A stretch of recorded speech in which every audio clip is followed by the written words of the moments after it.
This is Internet Marketing.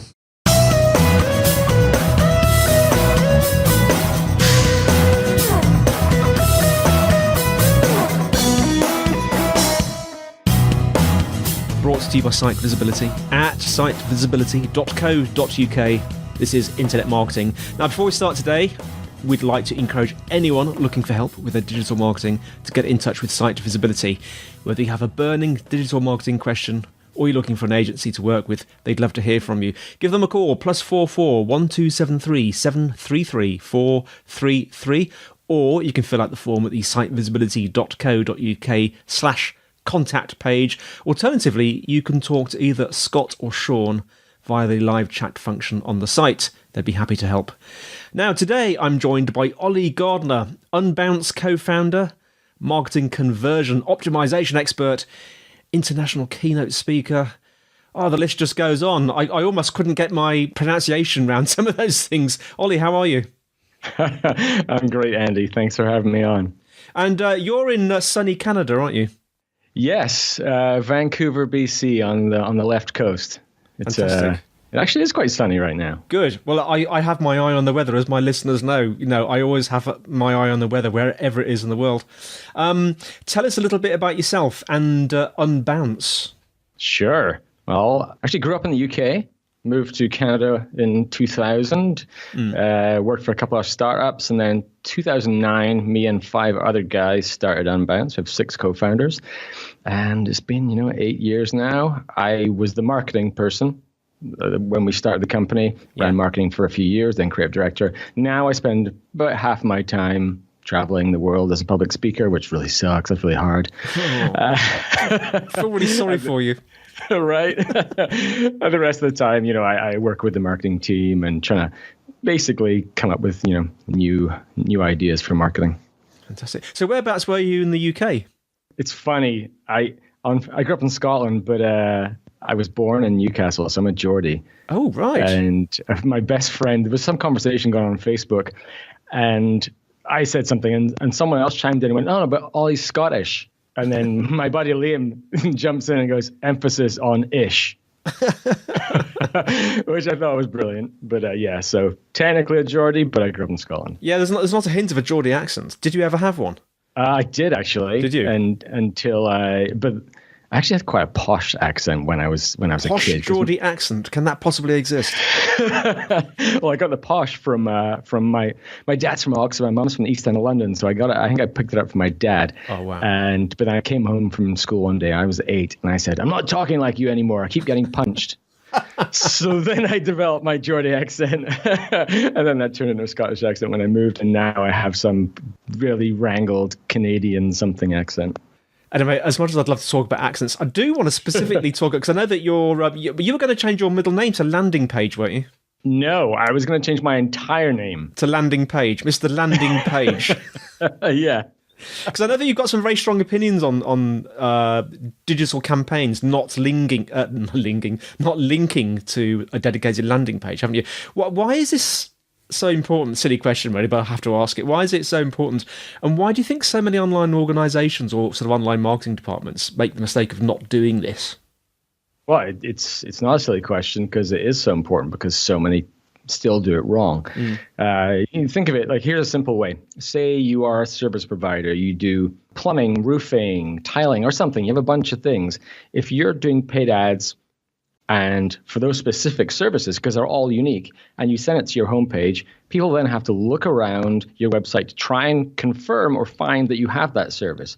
Whereas if you have multiple products, like lots of products, it just gets overly complex. Or if you're bidding on, like we integrate Unbounce with Salesforce and HubSpot. So if we're bidding on those terms, you need to go to an experience that talks specifically about that. If it came to our homepage, they have to do all this work to find that thing you were talking about, and most people won't do that. So it's really important you create that dedicated experience that delivers on the promise you made in your ad, your marketing, your email, whatever. It's one of those interesting things, isn't it? Because it's so fundamental. I mean, when you sort of go to sort of SEO school, it's probably a bit of a generic term, SEO these days, but sort of like a sort of online marketing school. It's probably one of the first things you learn, isn't it? That sort of if you've got a specific campaign, have a specific landing page for it. But do you think I don't know, maybe it's a bit of a lost art these days, isn't it? It blows my mind. I mean, really, the simplest way of thinking about it, and I think this is where people maybe forget, is that you, as a marketer, you have two options when you're driving traffic. Basically, your organic traffic goes to your website. Leave that alone. Anything else you do, any campaign you're running, needs to go to a landing page that's separate from that. It's that split that people need to wrap their head around more. Right, I want to talk about Chrome and specifically their ad blocker, which apparently, and I say apparently because it's not that apparent to me. I don't know if it's apparent to other users, but apparently it clicked in earlier this year. And it's supposed to follow the Coalition for Better Ads sort of campaign, isn't it? How much of an impact do you think this is having, and what do online marketers need to do about it, if anything? Not as much as, I mean, this could be like a lot of things that get rolled out, like when they said they were going to penalize people for certain things on mobile, and then it didn't really happen. It's like all this scare tactics for a reason, but and hopefully that makes people behave better by default. But I haven't seen much impact. And so we have, pop-ups is one of our products. So we were concerned that it was going to have an impact because it's their language. They talk about pop-ups and all that kind of stuff. But it's not really like that. It seems, and we reached out to the Coalition for Better Ads to get clarification, because the way they define an ad, they sometimes say pop-up, but sometimes say ad. It's like a third-party thing. So it's like something you've paid for to be on someone else's site, like Google AdSense or something. Right. So if you own a pop-up yourself on your own site, delivering your own marketing to visitors, there's nothing wrong with that. It's some weird mixed up third party thing. It's not very clear. I asked for clarification. They were clear as mud when they responded. They basically pushed it on to Google and they won't answer either. So like it's vague. It's really vague, but I haven't seen any negative impact. We tested all of our stuff to see if it would have an impact. It didn't. I think it's really about, there are some scummy sites out there. They'll get penalized, but if you're a decent person, it's not going to impact you. You mentioned pop-ups there, and I know that is one of your big. I mean, you've got at least one pop-up product, haven't you? I was just wondering, because I know that you've got some good ideas about what makes good and bad pop-ups. Let's start with bad pop-ups. I mean, to me, all pop-ups are bad. I mean, I must admit, this is difficult for me to talk about because I hate pop-ups with a passion. And the idea of a good pop-up seems like an oxymoron to me. But obviously they work, otherwise marketers wouldn't do it. But I mean, let's start with the bad. What makes a horrible pop-up? Well, it's interesting. I mean, for a second, consider what it's like to have to market pop-ups. Like, something universally despised. There's the pop-up man. Get him. There are many ways to make them good, but yeah. So bad ones. Usually it's, and these things flip over, it's when you're being disrespectful in some way. So it's poorly targeted. Yeah. So it's not really relevant. There's a lack of control where, you can't close it or something. There's a lack of respect. So there's the manipulation that a lot of sleazy marketers try and do is the good cop, bad cop, the confirm shaming approach where, it's like, get my ebook on how to get rich. Yeah. Yes, get the ebook. No, I like to murder kittens and children at night. I hate that. No, I'm not interested in having a happy life and making lots of money and helping people. I mean, come on. We're beyond that. I mean, please continue doing that. If you want to be seen as a douchebag and have no real customers, just continue doing that. But the problem there is actually that it's a bad precedent and it makes the rest of us look bad because you don't have to do it like that. Yeah. And, we've proven, lots of people have proven that you can do it in a really helpful, delightful manner if you pull the reins back a little bit and be a bit more considerate of what you're actually trying to achieve and why someone else would want to benefit from that. Yeah. Now, back in, I think it was January this year, you did a 20 blog post in 30 days challenge. And I'm very, very interested to know, what your findings were and were there any surprises? The surprise, I tried to do 30 in 30, but I had to stop doing weekends because I was going to my wife would divorce me. Yeah. The first realization is that that's really hard work because these weren't like little 300-word meaningless thought pieces. These were I wrote 37,000 words in total. Wow. And they're really deep conversational things. They're very interactive. So my goal was to increase product awareness for our new products. Yeah. So I was putting lots of inline live demos and bending these features as much as I could to create really cool new use cases. So it was a lot of hardcore work, but amazingly rewarding. Some surprises. Well, one of the biggest ones was how poorly blog content converts. Really? Because my goal was to infuse it with useful product mentions and everything to increase awareness and increase, signups and adoption of those products.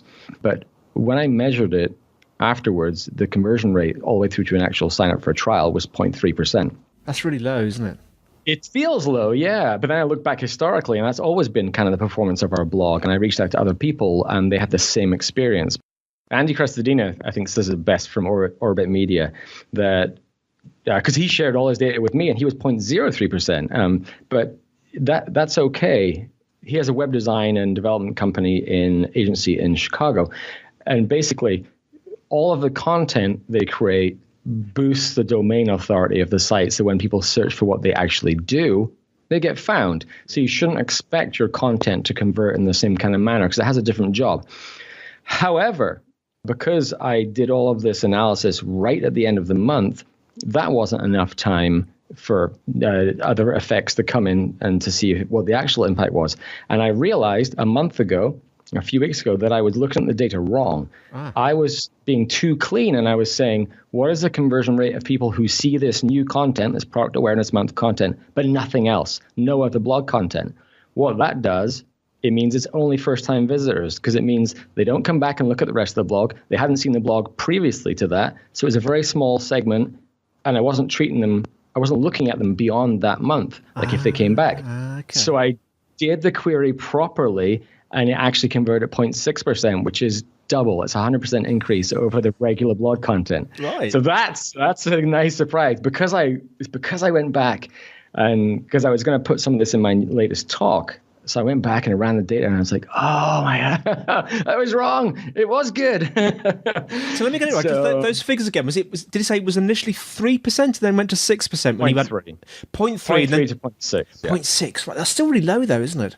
Well, when you think about it, I mean, this is content. People don't come to read blog content for the purpose of signing up for buying software. You're right, of course. Yeah. Trying to solve a problem. Yeah. But I did a couple of things. I was infusing it with all of this product mentions, but I also changed the design of the blog and to focus, to take away the regular navigation you have in a blog, which is usually your product stuff, features and pricing and too much. Yeah. So I just made the header value prop, and we have these 3 products, just very clear. Took away the sidebar because nobody clicked on the sidebar. I looked at the analysis after 3 days. I'm like, screw that, take it off. Yes. It's a total waste of time. So yeah, I think the redesign had some impact, obviously. The attribution is difficult, and because I just figured this out, I haven't dug deeper. But sure. Do you have any idea? Because you did 20 blog posts in 30 days. Do you think there might be an optimum? Might it be less than that? Could you have done significantly less and got a similar effect, do you think? Don't know. Interesting, isn't it? I think, there are 2 benefits to doing that much. A, the momentum. So I hadn't written on the blog for 2 years. So I built a lot of momentum, got a lot of attention again, got a lot more traffic coming in. And the exploration, I learned so much just by going through the process. But also, if I'd said at the start, I'm going to write 3 blog posts in January, I would have written none. Sure. Because I challenged myself to write 30.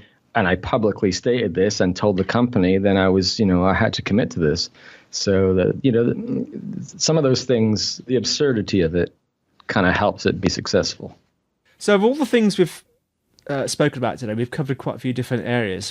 Does one stick out as a sort of key takeaway for our audience today, do you think?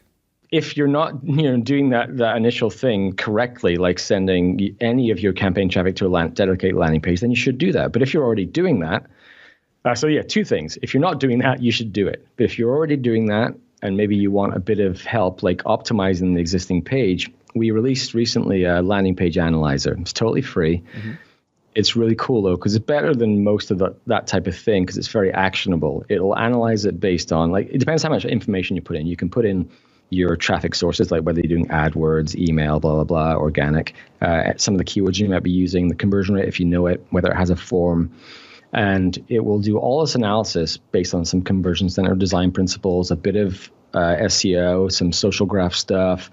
It'll look at trust factors and SSL and a whole bunch of stuff. And it'll look at page speed. And instead of just saying your page is slow, it looks at the images and sees how big they are. And it will actually just anything that needs to be compressed, it will do it for you and then let you download a compressed version. So very actionable. If you don't have open graph tags like for social, it will tell you that and it will give you the code to put on.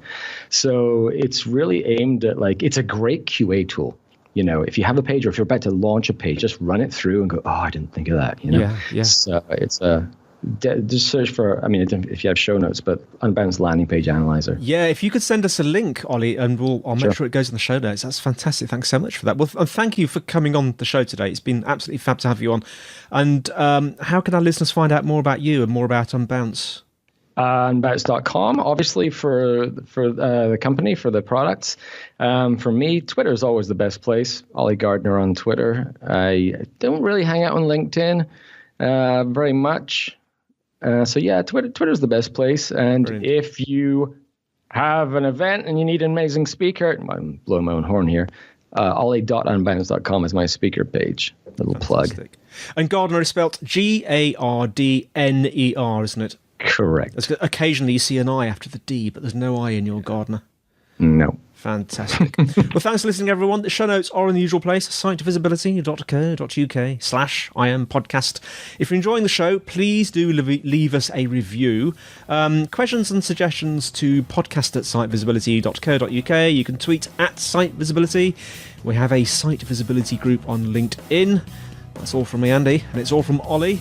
Thank you, Andy. That was a lot of fun. It was, wasn't it? And thanks for coming on. And we'll see you next time on Internet Marketing.